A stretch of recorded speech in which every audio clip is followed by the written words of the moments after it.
பகுதிகளில் நடைபெற்ற முக்கிய நிகழ்வுகளை களத்தில் மதிமுகம் பகுதியில் பார்க்கலாம்.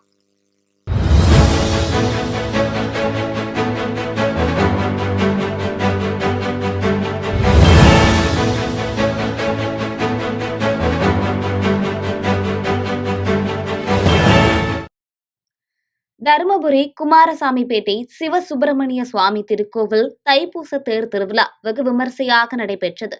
இதில் பெண்கள் மட்டுமே தேரை வடம் பிடித்து இழுத்து சாமி தரிசனம் செய்தனர். இவ்விழாவில் ஏராளமான காவல்துறையினர் பாதுகாப்பு பணியில் ஈடுபட்டனர்.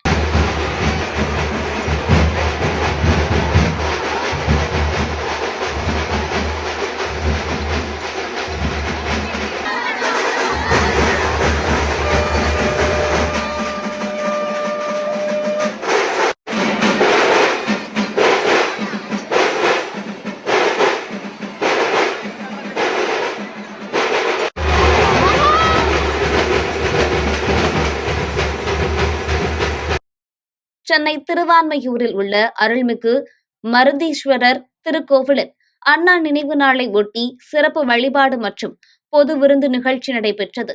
இதில் சிறப்பு விருந்தினராக வேளாண்மை மற்றும் உழவர் நலத்துறை அமைச்சர் MRK பன்னீர்செல்வம் கலந்து கொண்டு மக்களோடு அமர்ந்து உணவு அருந்தினார். அதேபோல் வேலூர் மாவட்டம் காட்பாடி அடுத்த வள்ளிமலை சுப்பிரமணிய சுவாமி கோவிலில் அறிஞர் அண்ணாவின் நினைவு தினத்தை ஒட்டி சமபந்தி எனப்படும் பொது விருந்து நடைபெற்றது.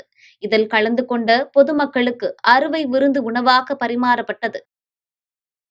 கோவை மாவட்டம் பொள்ளாச்சி அருகே உள்ள ஆனைமலை மாசாணியம்மன் கோவில் குண்டம் திருவிழா கோலாகலமாக நடைபெற்றது. கடந்த ஜனவரி 18 கொடியேற்றத்துடன் தொடங்கிய இவ்விழாவில் 15 நாட்களுக்கு மேலாக விரதம் இருந்த பக்தர்கள் தங்களது வேண்டுதலை நிறைவேற்றும் வகையில் 40 அடி நீளம் உள்ள தீக்குண்டத்தில் இறங்கி நேர்த்திக்கடன் செலுத்தினர். ஆனமலையில 21 வருஷமா கொண்ட மாதிரி இருக்குங்க. மூடு அரைமணி வச்சுருந்தா திருப்பி கொடுத்தது. ஆக்சிடென்ட் ஆனால் காப்பாற்று, கண் ஆப்ரேஷன் பண்ணு, ரெண்டு கண்ணுமே காப்பாற்றாத்தா. அதுக்கிட்ட 21 வருஷமா இறங்கிட்டு இருக்கிறேன். சுப்பிரமணியம். ராணிப்பேட்டை மாவட்டம் சோளிங்கர் அருகே அதிவேகமாக சென்ற கல்லூரி பேருந்து மீது லாரி மோதி விபத்துக்குள்ளானது. இந்த விபத்தில் பேருந்தில் பயணம் செய்த 19க்கும் மேற்பட்ட மாணவ மாணவியர்கள் காயமடைந்த நிலையில் சோளிங்கர் அரசு மருத்துவமனையில் சிகிச்சை பெற்று வருகின்றனர். ஈரோடு மாவட்டம் சத்தியமங்கலம் மைசூரு தேசிய நெடுஞ்சாலையில் பன்னாரி மாரியம்மன் கோவில் அருகே வனப்பகுதிக்குள் சிறுத்தை ஒன்று படுத்துக் கொண்டிருப்பதைக் கண்ட வாகன ஓட்டிகள் அச்சமடைந்தனர். இதனிடையே வாகனங்கள் நிற்பதைக் கண்ட சிறுத்தை சிறிது நேரத்திற்கு பிறகு வனப்பகுதிக்குள் சென்று மறைந்தது. இந்நிலையில் வனவிலங்குகள் நடமாடும் பகுதியில் இரவு நேரங்களில் வாகனங்களில் இருந்து கீழே இறங்க வேண்டாம் என்று சத்தியமங்கலம் வனத்துறையினர் அறிவுறுத்தியுள்ளனர். கடலூர் மாவட்டம் ஸ்ரீ முஷ்ணம்சார் பதிவாளர் அலுவலகத்தில் பத்திரப்பதிவுக்கு வந்தவர் பதிவுத்துறை அதிகாரிகளை கண்டித்து தர்ணா போராட்டத்தில் ஈடுபட்டதால் பரபரப்பு ஏற்பட்டது. ஆவணங்கள் சரியாக இருந்தும் 1 வருடமாக பத்திரம் பதிவு செய்யாமல் இழுத்தடித்து வருவதாக குற்றம் சாட்டினார்.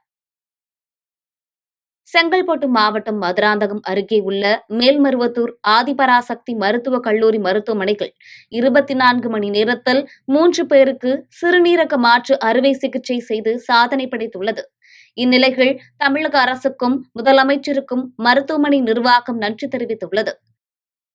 ராமநாதபுரம் மாவட்டம் கடலாடி ஊராட்சி ஒன்றியத்தை மீண்டும் பிரிக்க நினைப்பதை கண்டித்தும் வர்த்தக சங்கம் வாங்கிக் கொடுத்த இடத்தில் புதிய நீதிமன்றம் கட்டவும் டாடி கடைத்தெரு சாலையை சீரமைக்க கோரியும் வர்த்தக சங்கம் சார்பில் முழு கடையெடுப்பு போராட்டம் நடைபெற்றது. இதனால் கடலாடிக்கு பொருட்கள் வாங்க வந்த பொதுமக்கள் சிரமத்திற்கு ஆளாகினர். ராணிப்பேட்டை மாவட்டம் முத்துக்கடை பேருந்து நிலையம் அருகே தமிழ்நாடு சத்துணவு அங்கன்வாடி சங்கங்களின் கூட்டமைப்பு சார்பில் 10 அம்ச கோரிக்கைகளை வலியுறுத்தி சாலை மறியல் போராட்டத்தில் ஈடுபட்டனர். தமிழகம் முழுவதிலும் சத்துணவு மையங்களில் உள்ள 60,000க்கும் மேற்பட்ட காலி பணியிடங்களை நிரப்பிட வேண்டும், ஊழியர்களுக்கு பணி மூப்பு அடிப்படையில் பதவி உயர்வு வழங்க வேண்டும் உள்ளிட்ட 10 அம்ச கோரிக்கைகளை நிறைவேற்றி தருமாறு தமிழக அரசை வலியுறுத்தினர். திருப்பத்தூர் மாவட்டம் ஆம்பூர் அருகே காலனி தொழிற்சாலை மேலாளர் வீட்டினுள் நுழைந்த மர்ம நபர்கள் மின்சாரத்தை துண்டித்து கொள்ளை முயற்சியில் ஈடுபட்ட சம்பவம் அப்பகுதியில் பெரும் பரபரப்பை ஏற்படுத்தியுள்ளது. இதுகுறித்து தகவல் அறிந்து சென்ற போலீசார் சம்பவ இடத்தில் கைரேகை நிபுணர்களின் உதவியுடன் விசாரணை மேற்கொண்டு வருகின்றனர்.